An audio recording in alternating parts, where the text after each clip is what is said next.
नमस्कार, आप देख रहे हैं वी टाइम न्यूज। बढ़ते हैं झारखंड की खबरों की ओर। बरबिंदिया पुल का निर्माण मेरे राजनीतिक कार्यकाल का सबसे बड़ा काम है। यदि नाव डूबने का हादसा नहीं होता तो पुल का भी निर्माण नहीं होता। यह नाव हादसा में मृतकों के प्रति सच्ची श्रद्धांजलि होगी। रघुवर सरकार के समय यहाँ के लोग नया पुल निर्माण की मांग करते रह गए, परंतु उन्होंने पुल का निर्माण नहीं करवाया। पुल का निर्माण क्यों करवाते, जबकि पुल के दोनों ओर रहने वाले आदिवासी हैं। बीजेपी कभी भी आदिवासियों और मूलवासियों का भला नहीं चाहती। उक्त बातें जामताड़ा विधायक डॉक्टर इरफान अंसारी ने कही। वे इंडिया गठबंधन द्वारा बरबिंदिया नदी घाट पर आयोजित अभिनंदन सह आभार सभा को संबोधित कर रहे थे। उन्होंने बिहार की तारीफ करते हुए कहा कि बिहार से ही आज़ादी की पहली लड़ाई शुरू हुई थी, तभी महिलाओं को 50% आरक्षण भी सबसे पहले बिहार में ही मिला। इस तरह देश में सबसे पहले जाति सर्वे करवाकर बिहार में एक मिसाल कायम किए हैं। झारखंड में भी बिहार की तर्ज पर जाति सर्वे हो तथा जिस जाति की जितनी आबादी उतनी भागीदारी मिलनी चाहिए। रांची का MP MLA दूसरे प्रदेश के लोग बना रहे हैं।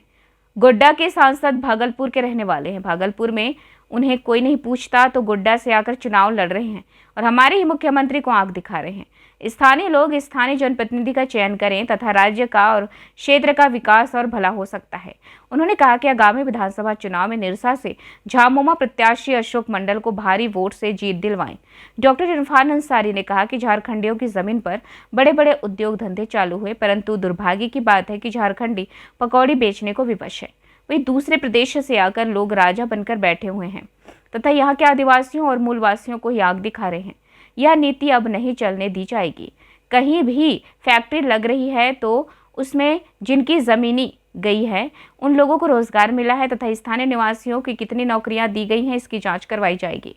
डॉक्टर इरफान अंसारी ने निरसा विधायक अपर्णा सेन गुप्ता पर कटाक्ष करते हुए कहा कि सिर्फ विधानसभा में प्रश्न पूछने और विधानसभा के मुख्य द्वार पर धरना देने से पुल नहीं बनता। जब मैं पुल निर्माण के लिए सभी विभागों में दौड़ रहा था तो उन्हें कहा कि आप भी मेरे साथ चलिए, तो उन्होंने मेरा साथ नहीं दिया। आज जब झारखंड सरकार पुल निर्माण करने की स्वीकृति प्रदान की है तो डीजे बजाकर और पदक छोड़कर श्रेय लेने की कोशिश कर रही है।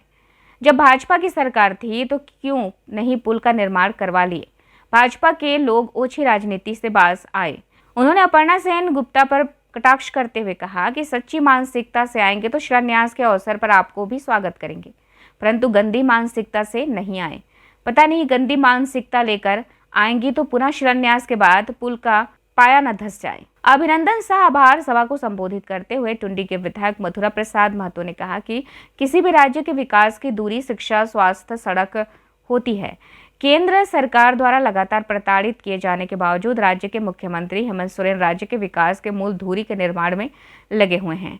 स्कूल के निर्माण से न सिर्फ निरसा और जामताड़ा के लोग आना जाना करेंगे, बल्कि पूरे राज्य और दूसरे राज्य के लोग भी आना जाना करेंगे। वर्तमान सरकार के कार्यकाल झारखंड में जिस तरह से विकास हो रहा है उसमें भाजपा का गुजरात मॉडल भी फेल है। मथुरा प्रसाद महतो ने कहा कि किसी भी राज्य या देश का विकास सिर्फ मंदिर के निर्माण से नहीं बल्कि शिक्षा और स्वास्थ्य और रोजगार से होता है। भाजपा मंदिर निर्माण में खर्च करते हैं परंतु शिक्षा स्वास्थ्य के विकास में नहीं। लोगों को धर्म के आधार पर लड़ाकर भाजपा अपना उल्लू सीधा कर रहे हैं। लोग इसे समझें तथा भाजपा को नकारें। इधर मथुरा महतो ने कहा कि राज्य सरकार 1932 के खतियान के आधार पर स्थानीय नीति लाने के लिए कृत संकल्पित है। राज्य सरकार ने कैबिनेट में इसे पास कर राज्यपाल के पास भेजा था, परंतु केंद्र सरकार ने इसे 9वीं अनुसूची में शामिल नहीं किया। कुछ लोग 1932 के खतियान और 60-40 नए चलो का नारा लगाकर अपना उल्लू सीधा करने में लगे हुए हैं, परंतु राज्य सरकार 1932 के खतियान आधारित स्थानीय नीति लागू करने के लिए कृत संकल्पित है। इधर सभा को संबोधित करते हुए झामुमो नेता अशोक मंडल ने कहा कि निरसा के पूर्व और वर्तमान विधायक ने जनता को सिर पर छलने का काम किया है। निरसा में 25 वर्ष तक अरूप और उनके पिता विधायक रहे, परंतु दुर्भाग्य की बात है कि निरसा की फैक्ट्री में कार्य करने वाले मजदूरों को आज तक न्यूनतम मजदूरी तक नहीं दिलवा पाए। किसानों और मजदूरों का हितैषी होने का दावा करने वाले लाल झंडा वाले सिर्फ आउटसोर्सिंग कंपनियों और कुलियरियों से रंगदारी वसूली करने में लगे हुए हैं। वही वर्तमान विधायक डीजे बजाकर और पटाखे फोड़कर पुल निर्माण का क्रेडिट लेना चाहती हैं, परंतु उनकी पार्टी की सरकार में पुल निर्माण की कोई पहल नहीं हुई। सभी अतिथियों को आदिवासी नृत्य के साथ स्वागत किया गया, साथ ही सभी को पुष्पगुच्छ और माला पहनाकर स्वागत किया गया। हमारा यहाँ पानी का भंडार है, लेकिन आज तक पानी का निदान नहीं हो पाया है। क्या कारण है भाई? यहाँ 15 ठो कोलियर है जिसका पानी तो निकलता है इंक्लाइंट से, और चला जाता है खुदिया नदी में। आपके यहाँ पर इतना बड़ा बड़ा तालाब है, डैम है, माइथन डैम, 5-6 डैम है, लेकिन पानी के लिए आज के दिन में हाहाकार। तो 25 साल में तुम्हारा आइडियोलॉजी क्या काम किया?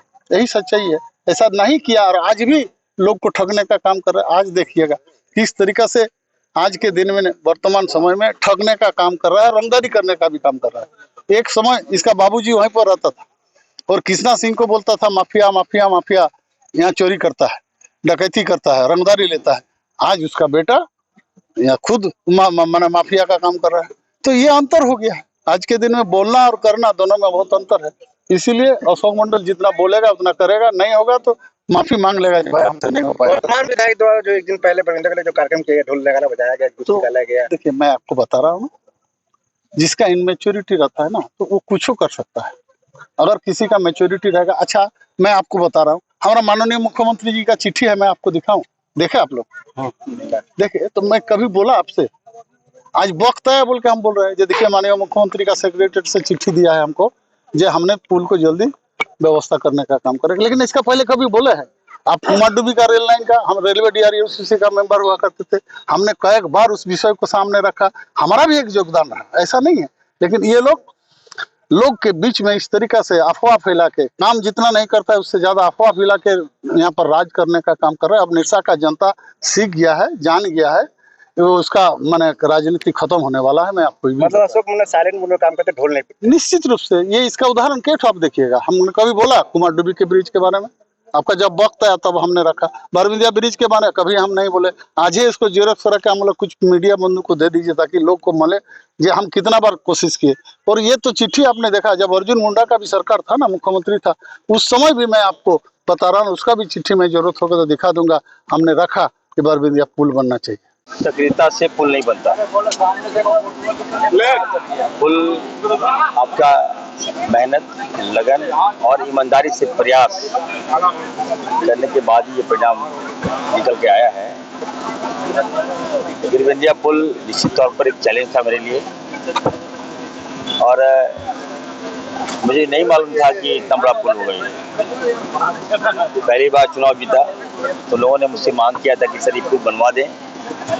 मैं मांगते मांगते थक गया। रघुवर दास जी मुख्यमंत्री थे और मैंने ये कहा कि ये पुल जो है अगर बनेगा तो निश्चित तौर पर यहाँ के आदिवासी और मूलवासियों को इसका सीधा लाभ मिलेगा। वहाँ के बच्चे पढ़ पाएंगे, हमारी बच्चियाँ पढ़ पाएंगी, एक जिला से दूसरे जिला तक लोग जा पाएंगे, सीधा बंगाल तक जा सकते हैं, शॉर्ट हो जाएगा। मेरी बात को नहीं सुना गया, अनदेखी की गई। कहा गया कि बजट में पैसा ही नहीं। परिणाम क्या हुआ? पुल नहीं मिला। हमारी सरकार बनी, 2 साल कोरोना में चला गया और उसके बाद एक ऐसा हादसा आया जो मुझे झंझोर कर रख दिया। 14 लोगों की जान कम बड़ी बात नहीं है, इसी पुल में चला गया। और उसी समय हम कसम खाए थे, याद होगा आप लोग को, अगर हम पुल नहीं बनाएंगे तो हम इसी पुल से छलांग मार देंगे और मारेंगे तो मारेंगे ये आपकी जो विधायक इसको भी ले डूबेंगे। इतने झूठे विधायक हैं। सच बोलने का मतलब नहीं होता है। अरे भाई सच बोलिए, ठीक है। अगर आप प्रयास किए, आप पुल बनवा दिए तो समझ में आता है। अब तुमने यहाँ डांस, गाना, ढोलक वोलक बजा रहे हैं, मिठाई बंटवा रहे हैं, क्या है ये? और जब ये पुल पास हो गया था, इनका क्वेश्चन आया था, लास्ट क्वेश्चन अध्यक्ष जी, तो हम उनको बोले कि पुल तो पास हो चुका है, आप क्वेश्चन क्यों कर रहे हैं? मैं तो क्वेश्चन नहीं किया। और इस तरह देखिए, ये नहीं चाहते थे कि पुल बने, एक साजिश के तहत देखिए महामहिम आए थे, अब उनको आवेदन दिया गया कि पुल बनवा दीजिए। और कहीं न कहीं देखिए ये साफ मंशा था कि पुल ना बने। अब बताइए महामहिम पुल बनवा देंगे? मैं पूछना चाहता हूँ, जब यहाँ लोकप्रिय मुख्यमंत्री है, मैं उधर का विधायक हूँ, हम लोग प्रयास कर रहे हैं, सारा काम हम मुंह पे ला दिया, बताया गया कि फिर आप रुक दिए, वहाँ पुल रुक गया, थोड़ा सा विलम्ब हो गया। अगर आपको ईमानदारी से अगर प्रयास करना था तो हम लोग को बोलते आप, हम लोग चलते। केवल मीडिया में आकर आप कहिए नहीं हम बना दिए, तो जनता मूर्ख नहीं है। आप बना नहीं सके, आज हमारी सरकार है और बताइए 300 करोड़ रुपया पैसा आपके यहाँ आया है, हमारे यहाँ आया है, तो निश्चित तौर पर अच्छा पुल बनेगा। और मैं कहा हूँ कि देखिए पिछली बार ये मंत्री थे और पुल बनवाए थे, इतना ज्यादा कमीशन खोरी में पुल गिर गया। एक भी कमीशन हम चले नहीं देंगे, क्यों नहीं बता दे रहे हैं। पुल बनेगा, बढ़िया बनेगा, क्योंकि देखिए अगर विधायक है ठीक है, निश्चित तौर पर उनका नाम देंगे हम लोग, नाम देंगे, याद रखिएगा दादा, याद रखिए नाम हम देंगे क्योंकि प्रोटोकॉल है वो। लेकिन अगर आपका मन साफ होगा, दिल साफ होगा, तभी आइएगा। मन में खोट और पाप लेके आइएगा तो कहीं ना कहीं हमें लगता है फिर ना मेरा नया पुल ना गिर जाएगा। ये नहीं गिरने दूंगा मैं। ऐसा बोला जाता है पुल बनने से पहले सब लोगों को चढ़ावा चढ़ाना पड़ता सर, तो इस पर आप क्या कुछ कहेंगे चढ़ावा को लेकर सर? देखिए ये प्रथा तो आप यहाँ की जो विधायक उससे पूछिए, चढ़ावा चढ़ावी हम लोग नहीं जानते, हम लोग काम पे विश्वास करते हैं। आज आप जामतड़ा चले गए, आज आप एक एक लोगों से पूछ सकते हैं कि वहाँ विकास कैसे हो रहा है, और 14 लोगों की जान गई। उसके बाद से हम लगातार दिन रात हम प्रयास करते रहे। आपको याद होगा कि चंपाईदा हमारे प्रभारी मंत्री हैं, उनको लेके हम आए थे, 3 दिन के अंदर हम लेके आए थे, और सारे लोगों को, आप लोग भी आए थे वहाँ, सारे लोगों को हम लोगों ने मुआवजा दिलाने का काम किया, और उसी समय वादा किया था कि नहीं हम पुल बनवाएंगे सदन में। उसके बाद हम मुख्यमंत्री जी को कन्विंस करके हमको मनवा लिए उनको कि सर पुल दे दीजिए सर, क्योंकि पुल दीजिएगा तो निश्चित तौर पर केवल जामतड़ा निरचा धनबाद को लाभ नहीं मिलेगा, ये पूरा मैंने कहा संथाल परगना को लाभ मिलेगा। और यहाँ आज तक देखिए, अब ये केवल यहाँ के लोग धन्यवाद नहीं दे रहे हैं मुझे, विदेश से भी लोग धन्यवाद दे रहे हैं। सर एक सवाल है, विस्थापियों को जो जमीन गया सर, उस पर बोल रहे थे कि बहुत जल्द सर सबको सर अस्थायी नौकरी दे, सर पर क्या कुछ कहेंगे आप? कब तक सर? अभी पहले पुल तो खत्म होने दीजिए, ये पुल बनेगा, निश्चित तौर पर मैं कहूँगा इससे सबको लाभ मिलेगा। हमारा साहिबगंज से लेकर आपका बिहार से भी लोग आएंगे, भागलपुर से भी लोग आएंगे, और सबसे बड़ी बात है कि हमारा कांवरिया, हम बाबा नगरी से आते हैं, बाबा भोलेनाथ के भक्त हैं, और ये पुल बनेगा तो निश्चित तौर पर आप देखिए कितना कष्ट होता है कांवरिया लोग को। हम भुक्त भोगी हैं, हमारे एरिया से लोग जाता है, गिर जाता है, एक्सीडेंट होता है, मर जाता है, कभी कभी अफसोस होता है कि क्या के लिए विधायक बनने भाई जब हम पुल नहीं बना सके। तो निश्चित तौर पर हम कहेंगे ये पुल बनने से हमारे कांवरिया लोगों को भी बहुत लाभ मिलेगा। दादा भोलेनाथ जाते हैं बाबा की यहाँ पर डूबकर मृत्यु हुई थी, तो क्या उद्घाटन समारोह में उनके द्वारा फीता काटने का कुछ व्यवस्था किया जाएगा? नहीं, देखिए हम 2 बोर्ड बनवाएंगे वहाँ, जो लोग शहीद हुए हैं उनका नाम हम अंकित करेंगे कि वो सोचे वो क्षण क्या होगा जो लोग तड़प के मर रहे होंगे।